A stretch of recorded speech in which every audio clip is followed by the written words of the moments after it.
Bonjour, merci de nous donner la parole cet après-midi. Donc pour ceux qui ne me connaissent pas, je me présente, je m'appelle Arthur Zaracolu, je suis prothésiste dentaire depuis 1986. Je ne vais pas vous raconter l'histoire du passé et de jouer les vieux cons. L'idée de la conférence de cet après-midi, c'est de partager une expérience avec deux personnes qui m'ont beaucoup apporté au quotidien et qui m'ont fait changer mon paradigme et ma manière de penser. Qui m'ont bousculé, qui m'ont énervé, qui m'ont fâché, mais qui m'ont permis d'avancer et d'évoluer. Donc je vous présente Maître Karim Chiba et Alexandre Evin. Donc Karim est un avocat, conseil, qui nous a beaucoup aidé sur différents sujets au laboratoire. Et Alexandre Evin qui fait partie du cabinet comptable et qui s'est occupé de notre relation et du développement du laboratoire. Donc je te laisse la parole Karim pour commencer. Merci Arthur. Bonjour tout le monde, merci pour cet accueil. Alors, pour me présenter rapidement, pour que vous puissiez comprendre ce que je fais ici, je suis avocat et j'accompagne quasiment toutes les professions médicales et paramédicales. J'ai la chance d'accompagner autant des dentistes, des prothésistes, des orthos et des industries du monde dentaire. L'idée, c'était aujourd'hui de vous parler un petit peu de la position du prothésiste dans cette chaîne alimentaire, si on peut l'appeler comme ça, à savoir sa position vis-à-vis du dentiste, vis-à-vis des prestataires, vis-à-vis des partenaires. Je discutais tout à l'heure avec deux amis d'Arthur. Alors, je ne sais pas s'ils l'ont remarqué avec leur œil d'expert, mais j'ai deux couronnes en bouche. Deux couronnes qui m'ont été posées quand j'avais 20 ans. Je n'ai appris l'existence de la profession du prothésiste dentaire que 10 ans plus tard, quand j'ai commencé ma profession d'avocat. Pour moi, une dent, une prothèse, une couronne, un appareil dentaire, ça restait un petit objet que le dentiste fabriquait dans son cabinet, qu'il me posait après m'avoir fait un devis, et que je l'ai évidemment bien réglé. La question qu'on se pose aujourd'hui, l'objet de cette conférence, c'est de répondre à la question suivante, c'est est-ce que vous trouvez ça normal ? Est-ce que vous trouvez ça normal que l'existence de votre profession, la pratique, votre pratique, soit un petit peu un mystère pour tout le monde? Ici, nous parlons en travertis. On connaît tous l'existence de la profession du prothésiste. Est-ce que c'est le cas pour tout le monde? Non. Je me suis amusé à taper sur Google le mot dentaire. Malheureusement pour vous, le terme prothésiste dentaire, d'accord, n'apparaît qu'à partir de la 9e page. Est-ce que vous trouvez ça normal? Est-ce que la profession du prothésiste dentaire mérite d'être relayée à la 9e, 10e, 15e page, peu importe, au regard de ce que vous apportez dans la chaîne alimentaire de ce qu'est la pratique dentaire? La réponse, évidemment, c'est non. On ne va pas conclure cette conférence sur ces points-là, mais la réponse est non.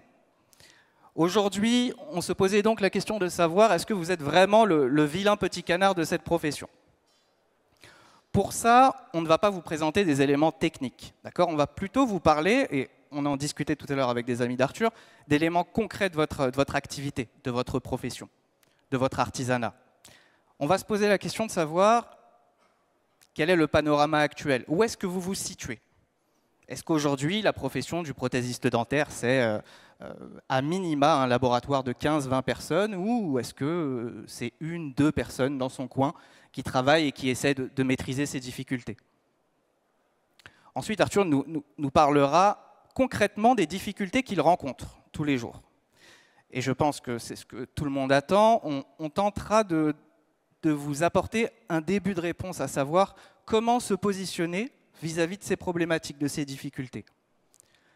L'idée de cette conférence était de se dire, le constat du prothésiste, c'est souvent la fatalité. Je ne peux rien y faire, ça me coûte trop cher, ça me prendra trop de temps, je ne sais pas faire, mais comment je vais m'y prendre? Mais celui-ci me met la pression.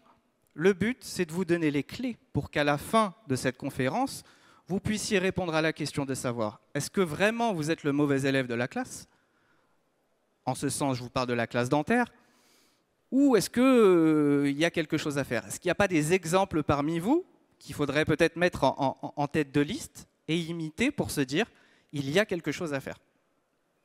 On va donc commencer par un panorama rapide et je crois que c'est Alexandre qui va commencer par vous en parler. Bonjour à tous. Pareil, merci d'être venus et merci de cet accueil. Alors, pour faire très simple aussi, un peu plus court que Maître Chibak a bien cadré cette conférence, moi je suis dans un cabinet d'expertise comptable, je suis consultant en gestion d'entreprise et aujourd'hui mon rôle c'est de faire le lien entre l'expert comptable et le gérant d'entreprise qui souvent a du mal à interpréter les chiffres, a du mal à comprendre ce que des fois lui dit son expert comptable. Et donc moi ma spécialité ça va être le contrôle de gestion, la stratégie et le management des organisations. Et donc en ce sens, comme l'a très bien dit Karim aujourd'hui, l'idée c'est de voir si effectivement le prothésiste est un mauvais élève en soi ou si plutôt il se voit comme un mauvais élève dans un secteur où il pourrait un peu plus être étincelant. Et ça, c'est ce qu'on va essayer de répondre aujourd'hui. Alors, comme le cadre a été posé, on va d'abord voir quelques éléments de réflexion. On va voir ensuite pourquoi potentiellement vous seriez de mauvais élèves et ensuite comment devenir un bon élève, si tel est le cas. J'aimerais commencer en amont par une petite vidéo qui, pour moi, résume un petit peu la situation de ce que des fois loupe la profession, mais surtout le dirigeant d'entreprise. Pour moi, un athlète qui dit qu'il ne subit pas la pression ou que tout roule, c'est un menteur. Quand on est sportif de haut niveau, on a forcément ces problèmes de pression. Après, il y a la pression positive et négative, celle qui vous transcende et qu'on arrive à gérer, et celle qui vous met dans des mauvaises conditions et qui vous empêche de faire. Les bonnes personnes autour d'un athlète, forcément, il y aura toujours des burn-out, des dépressions ou des blessures à foison. Alors oui, les entraîneurs vous disent, et tout le monde vous le dira, les blessures font partie de la carrière du haut niveau, de la carrière d'un sportif de haut niveau. Mais il y a des blessures qu'on peut éviter. Et il y a des burn-out qu'on peut éviter si on écoute l'athlète et si l'athlète est suivi. Moi, lorsque je suis rentré à l'INSEP et que j'avais 14 ans, clairement, on me montrait un peu du doigt parce que je parlais vraiment, mais facilement, sans filtre de la psychologie. Quand je suis rentré à l'INSEP, l'entraîneur était le psychologue, le préparateur physique et l'entraîneur de judo. Moi, je suis arrivé, dès que j'ai fait mes premières médailles, j'ai dit non, je veux voir le psychologue, j'aimerais bien avoir un préparateur physique spécialisé dans la préparation physique et mon entraîneur de judo qui reste mon entraîneur de judo. Moi, j'ai été le premier, vu les refus que j'ai pu avoir par le comité olympique ou même par ma fédération, j'étais l'un des mecs à prendre dans mes bagages ma psychologue. Je payais tout parce que je sais les bienfaits que ça peut avoir d'avoir dans son bagage un bon staff qui vous connaît, qui peut répondre présent au moment opportun dans la compétition. Quand on sait l'enjeu qu'est les Jeux Olympiques, il ne faut pas louper quoi que ce soit.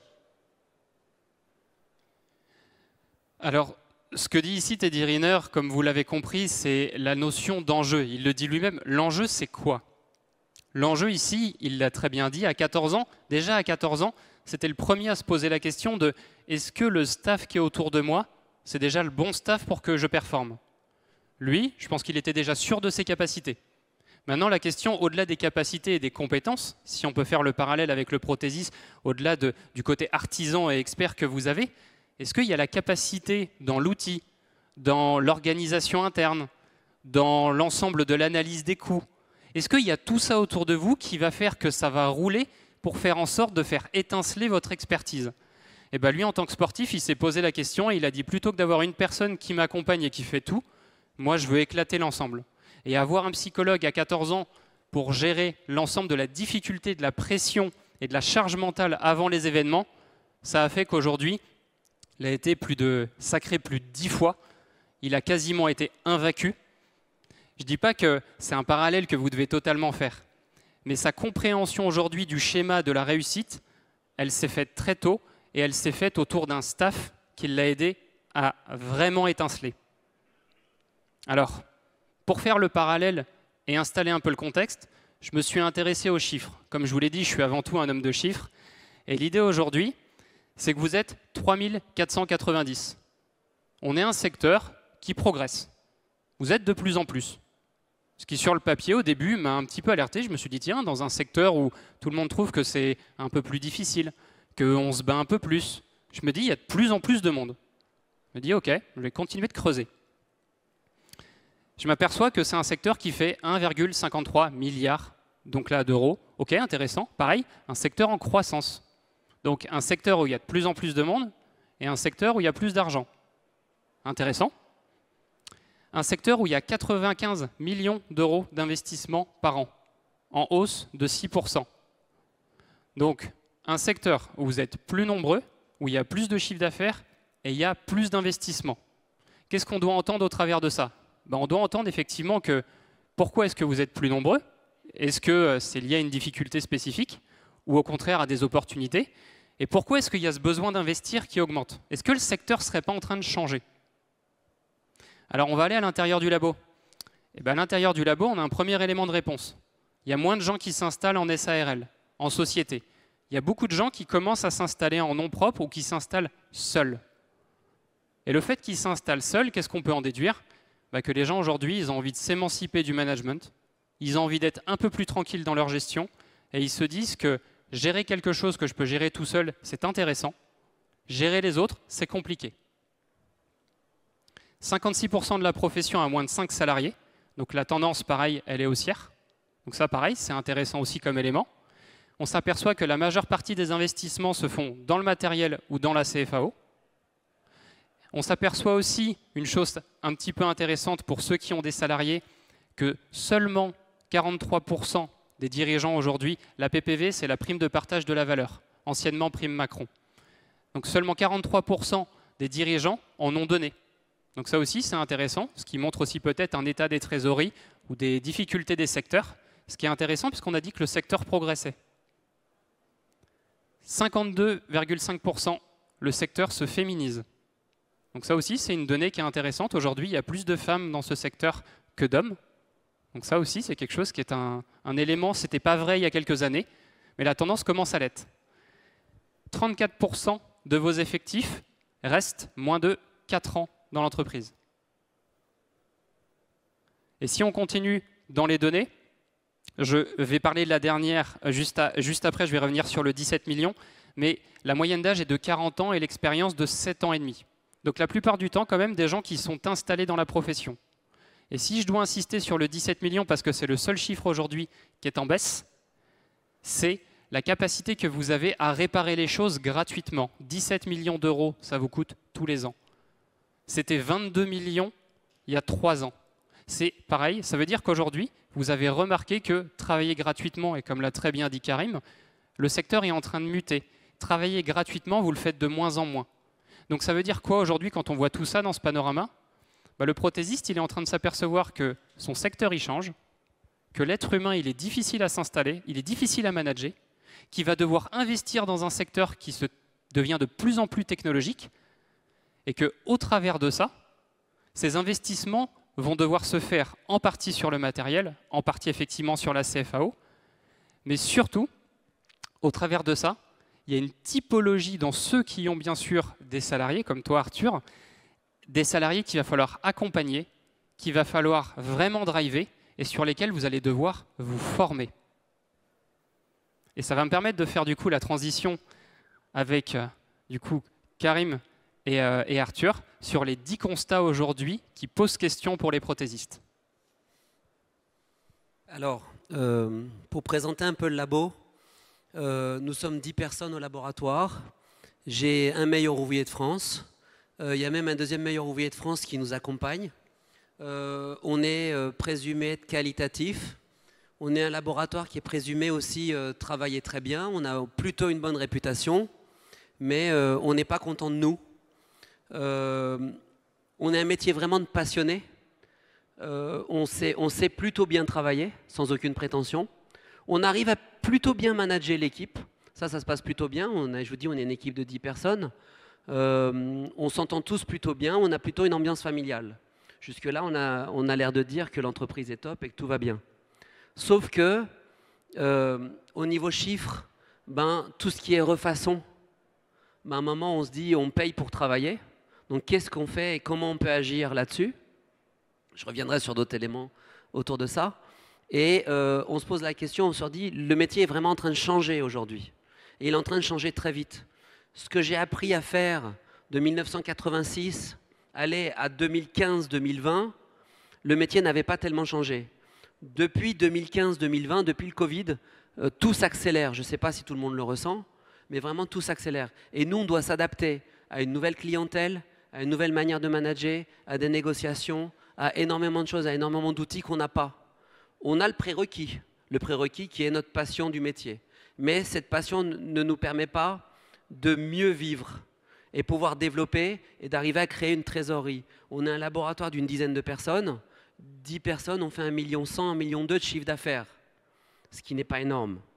Parfois, quand je discute aussi avec des gens qui sont dans l'industrie, surtout dans l'implantologie, un commercial seul, parfois à lui seul, il fait entre 1,5 million et 2 millions de chiffre d'affaires. Donc je me dis, nous, on travaille énormément pour arriver à un résultat qui n'est pas convenable à nos yeux. Et notre temps de travail est très important. Et d'où les questions qu'on s'est posées avec Alexandre, qui nous a toujours accompagnés, et Karim, à dire mais change ta manière de penser et change ton paradigme et le résultat va y arriver. On y arrive, mais il faut que nous, on change aussi profondément. On doit s'adapter à une nouvelle manière de manager, une nouvelle manière de vendre, à une nouvelle manière de communiquer. Voilà ce que je voulais arriver à vous transmettre. Et on sera là aussi à la fin à répondre à des questions. Ça va être très important aussi ce partage qu'on peut avoir. Je rebondis sur ce que vous disiez, Arthur. Pardon. Le point important à garder en tête, c'est que, éminemment, vous êtes des artisans. Alors, d'un côté, on peut le prendre d'une manière péjorative, mais de l'autre, comme le disait Arthur, on peut voir ça comme le travail de l'artisan, le savoir-faire de l'artisan. D'accord ? Le travail parfait. Comment faut-il le voir aujourd'hui ? Le constat, c'est que ce n'est pas une règle générale. Lorsque l'on vous parle, on essaie de parler de 95% des prothésistes et des laboratoires. Mais ce qu'on constate, c'est que l'artisan a du mal à changer de place, à changer le paradigme de son activité, à se mettre, et on en discutait tout à l'heure, avec une casquette qui est celle du capitaine d'industrie, du commerçant. Pourquoi on vous dit ça? Parce qu'aujourd'hui, l'artisan seul, dans son coin, qui récupère 3-4 travaux dans la semaine, ça ne fonctionne plus. Les charges ont tellement augmenté, l'exigence des dentistes et des industries, des grands comptes, a tellement augmenté qu'aujourd'hui, ce n'est plus jouable. Comment ça fonctionne? En s'organisant, en fixant des process, en ayant un minimum d'organisation dans le travail.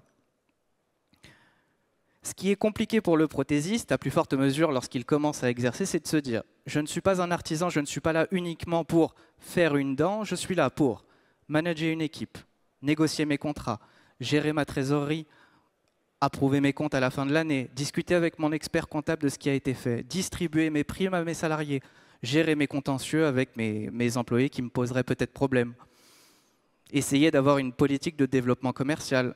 Est-ce que mes conditions générales sont à jour ? Est-ce que j'ai un contentieux sous-jacent qui pourrait me tomber sur le coin du nez à la fin de l'année? Toutes ces questions, et ça fait écho justement à cette slide numéro 1, c'est le problème majeur du prothésiste de se dire « il faut que je travaille, mais il faut également que je puisse me mettre dans la peau du dirigeant d'entreprise ». Oublier un petit peu cet aspect de fabrication et être un petit peu dans le prospectif. Sachant que on n'a pas envie de le faire. Ça, c'est quelque chose de très important et c'est une notion. Il y a des prothésistes dans la salle. C'est des choses qu'on n'a vraiment pas envie de faire. Mais on doit y aller et il y a les outils pour. Nous n'avons pas tous appris à rentabiliser notre travail, bien évidemment. On a appris à monter de la céramique, on a appris à faire nos empreintes, on a appris à monter des composites, on a appris énormément de choses à l'école. Et en sortie d'école, on n'apprend pas à rentabiliser par les calculs de coûts. Mais ce n'est pas spécifique à la prothèse, attention. C'est spécifique à toute sortie d'école. À l'école, on nous donne des notions générales de comptabilité, nous avons des notions. Et encore, on a des notions aussi de prothèse maintenant, parce que les temps doivent aller plus vite. Donc, la rentabilité, il faut aller la chercher, parce qu'on se rend compte qu'à un moment, on n'a plus de trésorerie, et qu'est-ce qu'on fait? Là, il faut en parler sérieusement, et on doit être en capacité de voir la problématique en face. Et ça, c'est un problème. On a souvent tendance à dire « je me cache, je vais monter ma céramique, là je suis dans ma zone de confort ». Justement, on ne doit pas être dans cette zone de confort. Je ne dis pas qu'il faut aimer ne pas être dans cette zone de confort, mais il faut apprendre à l'utiliser, à la maîtriser, et surtout, il faut apprendre à être accompagné et à ne pas être seul. On ne peut pas faire les choses seul si on veut changer et évoluer. Nous ne sommes pas tous à l'aise pour vendre et négocier, bien évidemment. Surtout que le dentiste face à nous, je vais dire quelque chose de dur, on ne sait pas vendre.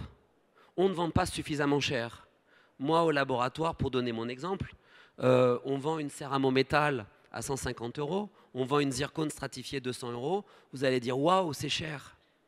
Sébastien, qui est meilleur ouvrier de France, sort une céramique à 500 €. Vous allez dire, waouh, je ne vais jamais pouvoir le vendre. Si, vous pouvez le vendre. Ce n'est pas un souci. C'est juste un souci de compétence. Donc ça, on est capable de le vendre. Donc ce n'est pas une question de prix.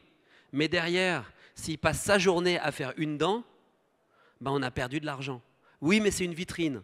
Non, on a perdu de l'argent. Donc à un moment, il faut qu'on arrive à changer de paradigme. Oui, on a réussi à rehausser le niveau, mais c'est le problème de tous les labos. Ce n'est pas pour parler d'Arthur et de Sébastien et d'AZM. Donc il y a des outils pour ça. Il y a des outils pour de l'import, il y a des outils pour du pas cher, il y a des outils, on va prendre le domaine de l'industrie automobile. Il y a des, des Skoda, des Fabia, il y a des Mercedes, il y a des Rolls, il y a des Porsche, il y a des voitures uniques. Donc en fait, on peut tout vendre à n'importe quel prix.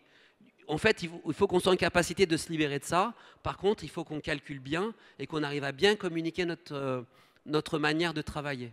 Et ça peut fonctionner si c'est réfléchi.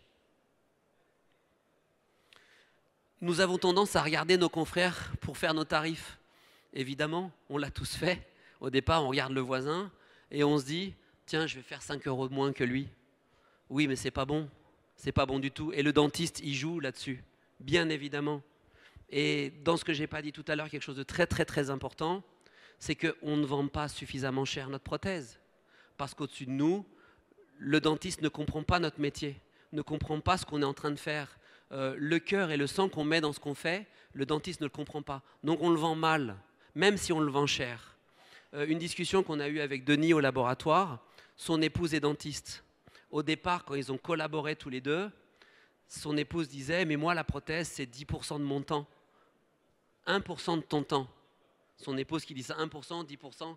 Mais après, aujourd'hui, voilà, par rapport à ces problématiques. Aujourd'hui, c'est 70% de son temps.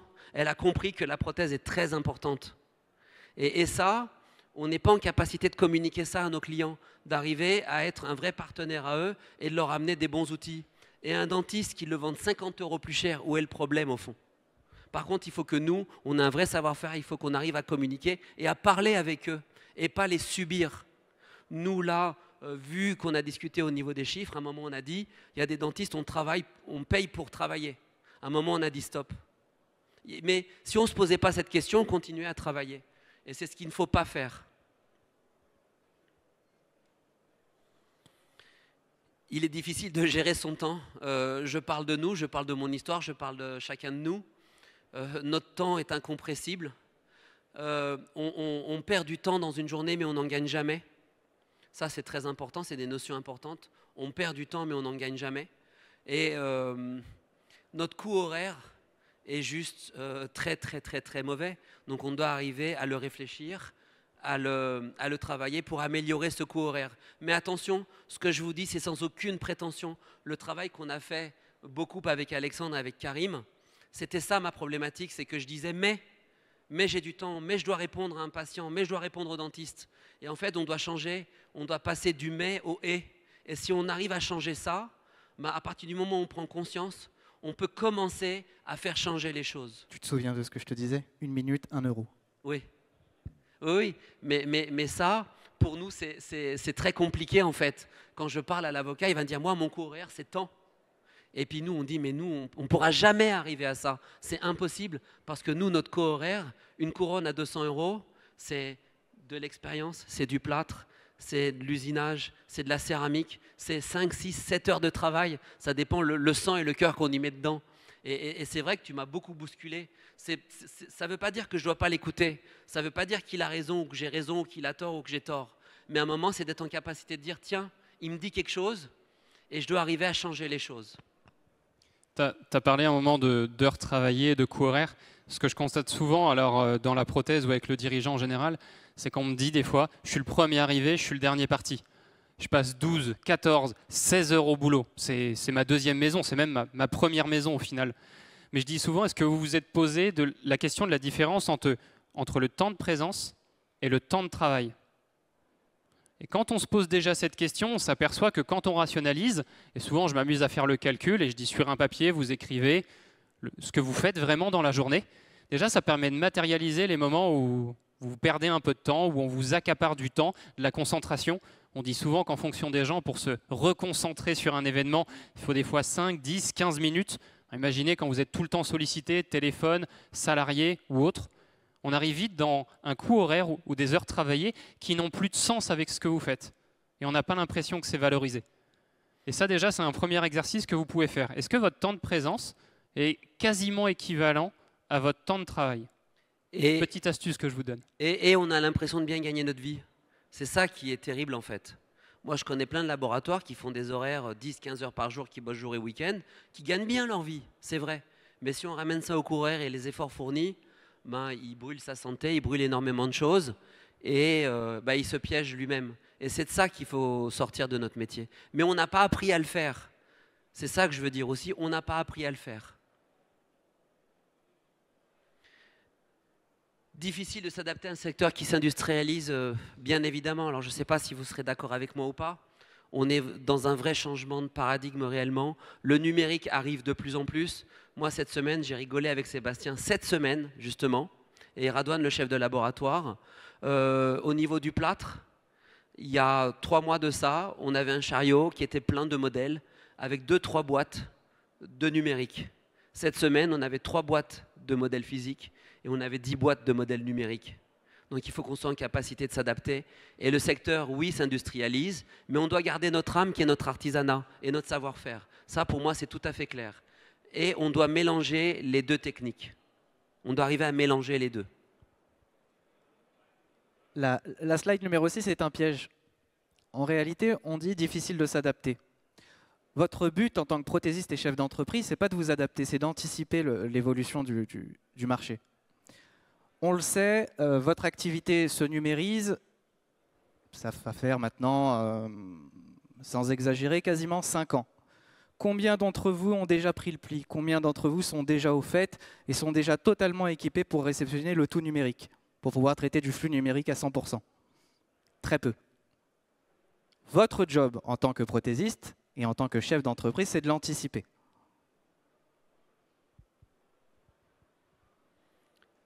Nous n'avons pas appris à fidéliser nos clients. Oui, bien sûr, parce qu'on était encore dans notre savoir-faire. Je sais ce que je donne, je connais ma qualité de travail, je sais ce que je fais. Sauf que parfois, on est un peu faible. On peut faire un travail qui est un peu moins bien. Parfois, on peut être moins en forme. Parfois, on ne répond pas au dentiste. Parfois, souvent, on n'a pas tous les éléments pour bien faire aussi. Donc, ce dentiste nous lâche. Parfois, il y a un autre prothésiste qui fait mieux que nous pour moins cher. Parfois, plein de choses. Donc oui, on n'a pas appris à fidéliser nos clients. On n'a pas appris à regarder les comptes. On n'a pas appris à les appeler. On n'a pas appris à préparer des offres. On n'a pas appris à rentrer en relation commerciale avec eux. La question qu'on s'est posée un moment quand je me suis un peu... j'ai challengé Arthur et je lui ai posé la question, est-ce que tu connais vraiment tes clients? Dans un premier temps, ça a été, oui, je connais mes clients, je suis avec eux régulièrement, je les ai au téléphone. Et je lui ai dit après, est-ce que tu sais combien d'argent te rapportent tes clients? Il m'a dit, oui, je peux sortir ça effectivement en chiffres de la bécane, j'ai juste à sortir et je vois ce qui se passe. Ok. Est-ce que tu connais tes clients qui te rapportent le plus? Est-ce que tu connais ceux qui te rapportent le moins? Et est-ce que tu connais ceux qui à un moment t'ont rapporté et commencent à moins te rapporter? Là, j'ai commencé à avoir du flou. Et c'est là que ça a commencé. Et c'est ce qu'on parle en fait en termes de management client. C'est en fait qui fait quoi. N'oublions pas qu'à un moment, vos clients, ils vont à un moment vous confier du travail, mais ils vont vous confier 1 fois, 2 fois, 3 fois. La pire des choses qu'on peut avoir, c'est ce que j'appelle, c'est l'idée de la constance. Quand c'est constant, ça sent mauvais. Ça veut dire qu'à partir du moment où ça va s'arrêter en plus, à partir du moment où ça va descendre, ou ça peut peut-être monter, mais en fait, on ne va pas voir les variations. Ce qui est intéressant, c'est de pouvoir regarder justement combien vous donnent vos clients, comment ça fonctionne, et au travers de ça, qu'est-ce que vous en tirez comme leçon? Est-ce que, tiens, lui, je suis en train de le perdre? Lui, tiens, il me donnait 5 000 tous les mois, Pourquoi là, depuis 4 mois, il me donne que 1000? Est-ce qu'il est insatisfait? Est-ce qu'il y a eu un travail qui a été mal fait? Est-ce qu'il me dit que ça a été mal fait? Est-ce que c'est parce que j'ai mal fait? Toutes ces questions-là, généralement, on n'a pas le temps de se les poser. Et c'est un gros travail qu'on a fait avec Arthur. Ce que j'ai vraiment appris, je suis quelqu'un de très lent, hein, tu le sais. Et ce que j'ai vraiment appris, en fait, le mot que j'ai appris vraiment avec Karim et avec Alexandre, c'est apprenez à mesurer. Ça, c'est un élément que je vais répéter plusieurs fois. Il faut qu'on apprenne à mesurer. À partir du moment où on n'est pas en capacité de mesurer, ben on ne sait pas. Et pendant toute ma carrière, je n'ai pas appris à mesurer, en fait. J'ai appris à être un bon prothésiste. Nous ne sommes pas tous préparés à manager. Oui, bien évidemment, parce que le management devient de plus en plus important, de plus en plus complexe. On doit travailler 35 heures, on doit faire attention à ce que les gens disent, à ce qu'on doit dire, pas dire. On doit être en capacité d'être à l'écoute des gens avec qui on travaille. Pour moi, le management est vraiment là. Il n'y a pas spécifiquement un management d'un type, mais on doit avoir un management qui doit être directif, mais qui doit être aussi à l'écoute. Moi, je sais qu'au labo, certaines personnes, je peux les insulter, je peux donner des ordres, je peux les faire bouger. Il y a d'autres personnes, je sais que c'est plus délicat. Et en fait, on est sur un bateau avec différents caractères. Mais moi aussi, je dois être en capacité d'évoluer. Avec Karim, quand on parlait au départ, il me disait « Karim, tu dois donner des ordres, tu dois être très directif. » Et je dis oui, mais il faut que moi-même, je sois en capacité de comprendre ça et d'arriver à changer ça. Parce qu'au fond, il a raison. Parce que parfois, d'être trop gentil aussi avec tout le monde, on se fait marcher dessus. Donc, c'est de trouver cet équilibre-là où moi, je dois changer mon management, où je dois être aussi à l'écoute. Donc, en fait, c'est ça qui est important d'avoir une personne à l'extérieur, c'est de mettre le doigt sur nos défauts et d'être en capacité d'être à l'écoute et d'avancer. Quand on a travaillé justement un peu, je vais dire, le repositionnement du management d'Arthur, je dis toujours, ne cherchez pas, on n'arrivera pas à changer un individu. Celui qui cherche à changer un individu, il mettra autant d'énergie qu'il veut, c'est des coups d'épée dans l'eau. Par contre, rendre l'individu plus flexible et savoir comment on fonctionne, c'est la première chose qui va vous permettre de pouvoir changer. Quand on a commencé donc, du coup, à travailler il y a maintenant plus d'1 an sur ce schéma de management, j'avais la claire sensation que j'aurais pu faire n'importe quoi, dire la bonne stratégie, le bon fonctionnement, ce qu'il fallait faire à Arthur.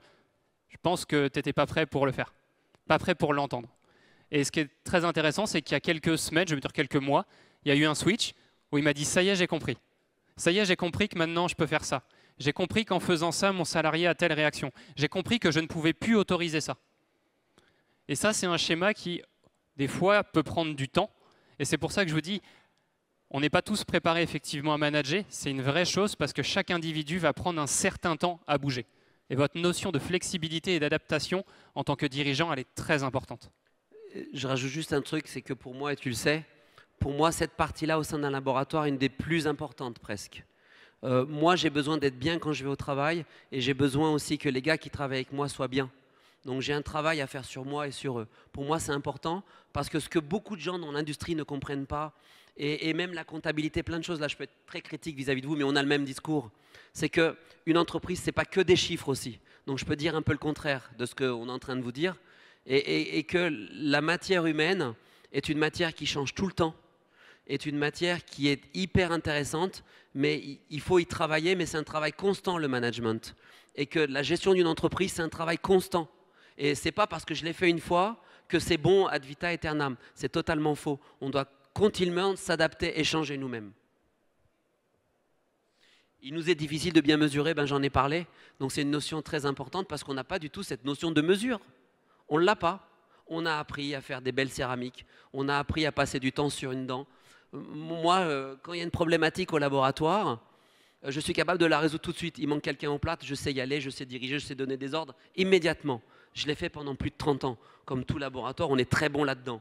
S'il y a quelqu'un qui manque à un endroit, on sait. S'il y a un problème au niveau d'une cérame, on sait comment il faut faire pour la corriger. On sait, on est des très très très bons dirigeants techniques au sein de notre laboratoire. Mais capacité de mesurer le management, capacité de mesurer nos clients, enfin moi je me suis trouvé mauvais là-dedans. On échangera ensemble et vous me donnerez vos avis et votre expérience. Nous ne challengeons pas assez nos partenaires. Oh oui, ce sujet il rigole et moi je soupire presque.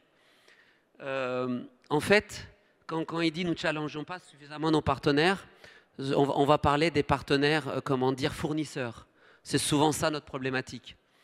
Les fournisseurs savent très bien compter. Ils le savent bien mieux que nous. Nous, quand un fournisseur nous dit je te fais 10% ou 20%, on réussit à négocier 2%, on est juste super content. Mais on est juste des gens qui sont super mauvais. Aujourd'hui, si on prend le tableau de l'industrie, il y a 3 acteurs majeurs. Il y a le dentiste avec l'assistante, le prothésiste et l'industrie. Là-dedans, les gens qui gagnent le mieux leur vie, qui font vraiment de l'argent, qui arrivent à se développer, en général, c'est l'industrie, parce qu'ils savent compter. Et que, autre problématique, c'est que l'industrie, ils sont sur quelque chose qui est reproductible. Donc, ils peuvent savoir compter. Ils peuvent, eux, savoir compter. Nous, tu l'as dit, on est dans la joaillerie. Je vais même aller plus loin, on est dans la haute joaillerie. On produit une dent qui est unique à chaque fois. Et ça, c'est notre difficulté. Et en plus, on le vend mal. Donc, comment arriver à nous changer et comment arriver à faire de manière que l'industrie puisse être à notre service et pas nous au service de l'industrie? Alors c'est une très bonne transition. L'idée, c'est de pouvoir commencer à devenir un bon élève, apporter des premiers éléments de réponse. Dans ce qu'on va vous donner là, encore une fois, c'est une liste exhaustive, c'est une méthode en tant que telle. Il y en a plein d'autres. On en a même testé d'autres avec Arthur. L'objectif, c'est de vous donner quelques tips pour pouvoir faire en sorte de vous dire, à un moment où je me retrouve avec un problème, comment est-ce que je peux faire? Et bien moi, je vais vous donner ça en 4 étapes. 4 étapes qui vont permettre de pouvoir avoir vraiment de la précision dans le règlement de votre problème. Dans un premier temps, on s'aperçoit d'une chose, et c'est ce que je constate encore une fois, que ce soit dans la prothèse ou les dirigeants en général, c'est que quand on a un obstacle, il est souvent un peu trop haut. On a tendance à foncer tête baissée. Tout de suite, je vois une difficulté, comment je vais l'enjamber, comment je vais y aller. Moi, ce qui m'intéresse, c'est la capacité directement du dirigeant à prendre du recul et à se dire, tiens, comment je vais le décomposer cet obstacle? Comment je vais le décomposer ce problème? Comment je vais y répondre? Et au travers de ça, j'ai tendance à dire, et je l'ai dit plusieurs fois à Arthur, comment tu spécifies ton problème? Comment est-ce que vous spécifiez vos problèmes? Ça, c'est souvent l'erreur qu'on fait, c'est qu'il y a un problème, une solution, tout de suite. Non, pas du tout. Comment je le spécifie? Moi, je vais vous apporter une analyse qui s'appelle l'analyse Tosca. On peut en trouver tout à fait d'autres. C'est quel est le trouble? Qu'est-ce qui vous pose réellement problème? C'est quoi le problème en question? Ensuite, quel est le donneur d'ordre? Qui peut agir sur ce problème? Parce qu'une fois qu'on l'a matérialisé, qui va agir dessus? Et ça, c'est souvent en entreprise, j'ai pas de donneur d'ordre. Déjà, j'ai souvent même du mal à ce que le problème soit réellement identifié. Ensuite, c'est le succès. Qu'est-ce qui va faire que le problème il va pouvoir se résoudre?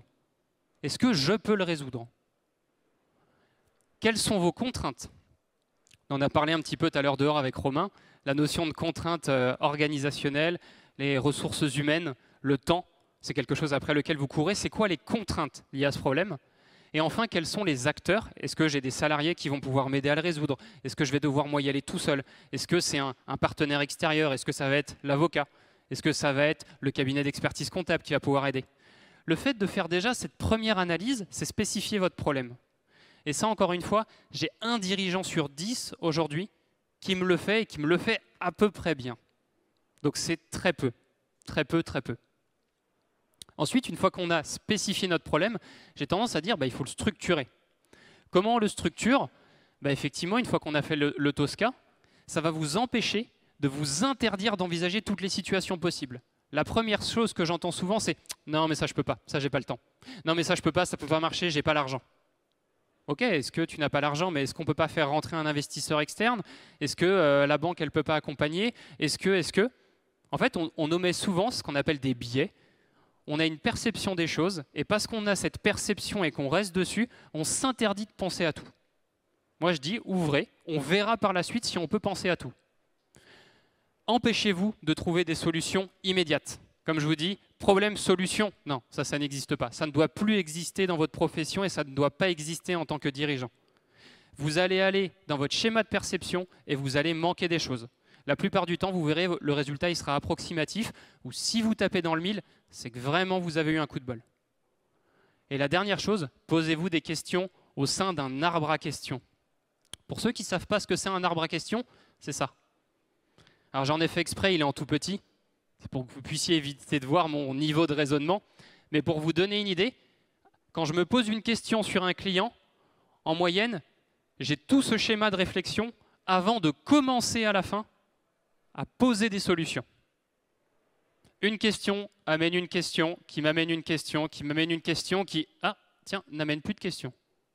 Peut-être que si elle amène plus de questions, c'est que enfin, j'ai répondu en partie à la première branche d'une partie de mon problème. Alors je sais que ça, vous allez me dire, ouais, j'ai pas le temps de le faire, moi j'ai un quotidien.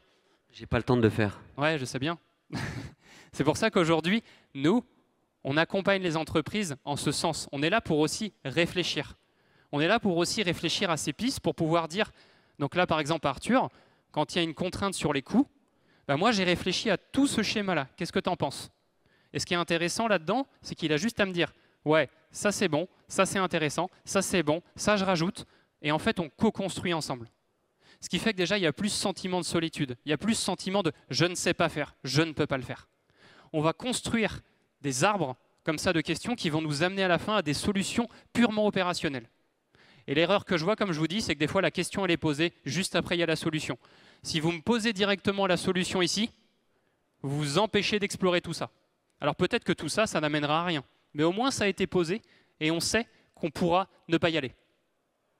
Et ça, c'est hyper important aujourd'hui dans un schéma d'entreprise. Posez vos réflexions, même si vous avez l'impression de ne pas avoir le temps, sous-traitez-le, voyez avec votre cabinet, votre avocat, votre huissier, votre notaire, posez ça avec celui qui sait poser une réflexion stratégique. Et ça sur toutes vos questions que vous vous posez. Si vous squeezez ce schéma, la résolution du problème, elle sera encore approximative. L'objectif de tout ça, c'est de sortir avec une question centrale. Est-ce que ma question centrale, c'est réformer la structure des coûts pour retrouver du fonds de roulement? Est-ce que c'est réorganiser les choses en interne de manière à éviter que mes équipes se barrent? Est-ce que c'est améliorer mon management client pour continuer à avoir plus de chiffre d'affaires? C'est quoi ma question centrale de tout ça? Et vous allez voir, il y en a une qui va sortir. Quand on arrivera sur la phase 3, on va enfin pouvoir diagnostiquer en externe dans un premier temps. Est-ce que la question que je me pose, elle est en lien avec le macro-environnement, avec le secteur, avec mes concurrents? Parce que c'est très bien maintenant que j'ai ma question, mais est-ce qu'elle s'intègre dans l'externe? Et également, est-ce qu'elle s'intègre dans l'interne, dans mon labo? Est-ce que j'ai la bonne stratégie par rapport à cette question? Est-ce que je dois faire pivoter ma vision? Est-ce que je dois changer de business model? Est-ce que je peux changer de business model? Ah, je ne peux pas changer de business model, qu'est-ce que je fais? Et comme je vous ai dit, une question amenant une autre question, automatiquement, est-ce que je dois peut-être aussi changer mon organisation interne? Et donc, toutes ces questions-là aujourd'hui, nous, on est beaucoup en support, parce qu'avec Arthur, on se les a posées, ces questions-là, et on a réussi à apporter pas mal de réponses. Et donc, une fois qu'on a fait ça, on peut enfin apporter des solutions. Et donc, apporter des solutions, c'est vraiment après avoir spécifié, structuré, diagnostiqué, qu'on va pouvoir résoudre le problème. Et donc là, on va définir les priorités, on va continuer à se reposer de nouvelles questions, parce que vous allez voir, généralement, quand le problème est résolu, il y a de nouvelles questions qui arrivent. Et c'est un petit peu un cycle sans fin, où vous allez toujours vous poser des questions qu'il va falloir édulcorer, travailler. D'où l'intérêt d'être entouré et d'avoir des gens pour vous aider aussi à accompagner toutes ces questions et tout ce quotidien dans l'entreprise. Attention, encore une fois, je dis au phénomène d'itération entre ces trois étapes, ça veut dire que vous allez toujours avoir des questions qui vont se poser, qui vont devoir être spécifiées, structurées et ensuite résolues. Si je dois faire une conclusion à tout ça, ne négligez pas l'importance du staff autour de vous. Aujourd'hui, si on en arrive là, si on arrive vraiment à progresser dans ce qu'on fait avec Arthur, puisque tu as quand même beaucoup avancé, je dois le saluer à ce niveau-là. Si aujourd'hui tu en es là, c'est parce que tu t'es entouré. La deuxième chose, c'est qu'il faut investir sur vous. Le matériel, c'est bien. Karim l'a très bien dit, la nécessité de se digitaliser, de se numériser, c'est bien. Maintenant, investissez sur vous. Parce que c'est vous demain qui êtes aussi la clé de voûte de votre entreprise et qui allez être souvent le donneur d'ordre. Et le donneur d'ordre, il va être important parce qu'il va être capable de faire en sorte que tout se passe bien, aussi bien en interne qu'en externe. Se former, c'est gagner du temps.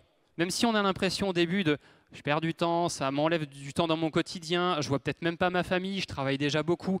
Mais au final, si vous rentrez chez vous avec une charge mentale comme ça, qu'on en parle à madame ou monsieur qui ne peut plus vous entendre, et qu'au final, je peux en parler à personne, que je m'isole, aujourd'hui, vous faites partie aussi de ces professions dans lesquelles il y a énormément de dépression ou de burn-out. Je pense que vous êtes tout à fait au courant de ça, parce que vous travaillez énormément et que la charge mentale, elle est très grande. Profitez de vous former pour baisser tout ça. Ce sera en tout cas un vrai moyen d'apporter de la valeur ajoutée à vos clients. Je peux dire... Vas-y, vas-y.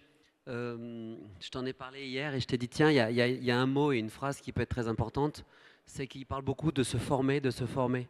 Et en fait, tout ça, c'est d'arriver à devenir fort, en fait. Plus on va devenir fort, plus on va être compétent. Et quand on dit fort, ben, il faut se former. Donc, c'est deux mots qui sont très proches. Et là, j'ai parlé de compétences. C'est qu'on a été formé, là, je parle de moi, on a été formé à être des obéissants dans notre métier. Pas désobéir, mais plus loin, obéissant. Et en fait, il faut qu'on sorte de ce côté obéissant par rapport à nos clients, obéissant par rapport à notre environnement, à être compétent. Et pour avoir de la compétence, c'est là où on devient plus fort. Pas mieux. On va pouvoir terminer directement sur une vidéo. Encore une fois, vous allez voir le travail de l'artisan. Et ce qui m'intéresse dans cette vidéo, c'est de vous montrer effectivement toute la plus-value que vous apportez pour qu'au final, on arrive à un résultat.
Found a way to let you in, but I never really had a doubt.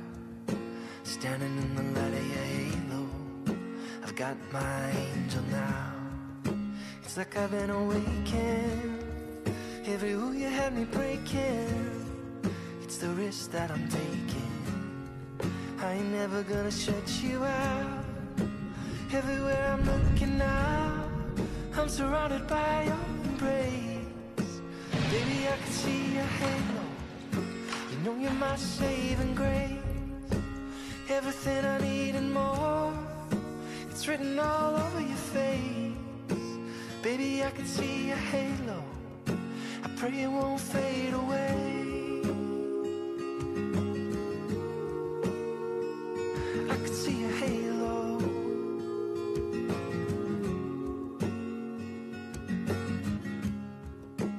Hit me like a ray of sun, burning through the darkest night.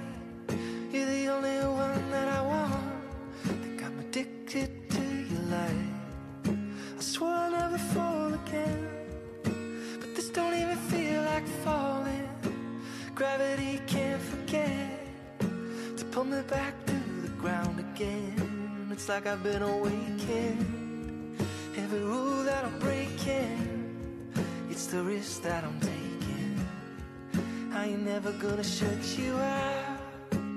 Everywhere I'm looking now, I'm surrounded by your embrace. Baby, I can see your halo. You know you're my saving grace. Everything I need and more, it's written all over your face. Baby, I can feel your halo. I pray it won't fade away. I can see your halo. I can see your halo, halo, halo. Halo, halo, halo. Halo, halo, halo. I can see your halo, halo. Pourquoi cette vidéo? Je pense que vous l'avez compris. C'est que vous avez vu tout le temps qu'il a mis à fabriquer son couteau. En fait, c'est notre métier. Moi, je me vois là-dedans. Et en fait, ça, c'est le prérequis. Mais on ne se rend pas compte de tout ce qu'il y a derrière. Mais on ne se rend pas compte aussi que l'artisan qui a fabriqué son couteau avec son cœur, à la fin, il le donne à une personne qui va l'utiliser, mais cet artisan disparaît. C'est pour faire un peu un lien avec notre métier aussi. Je sais que Serge est là. Je vais utiliser une phrase qui est à lui. Il dit qu'on est le métier de l'invisible, on est le métier de l'ombre. Et ça aussi, c'est une difficulté pour nous, parce que ce n'est pas du tout un métier connu. Les gens vont voir les dentistes, les gens vont voir le restaurateur, mais ne vont pas voir qui a fabriqué cette dent-là. Et si on arrive demain à rendre notre métier un peu plus visible, parce qu'au quotidien, on essaie de rendre nos choses invisibles, si on les rend plus visibles, je pense qu'on aura réussi un peu à changer nos clients et nous-mêmes.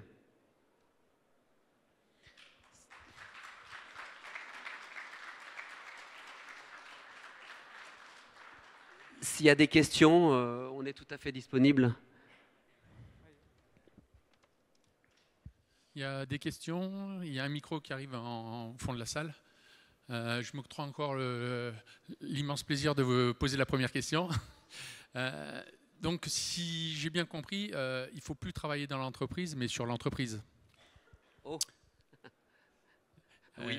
Et à partir de quel moment, si je peux dire à partir de quel moment, quand est-ce qu'on doit le faire? Voilà, plus précisément. Parce que j'ai entendu parler de burn-out, il ne faut pas arriver à ce niveau-là.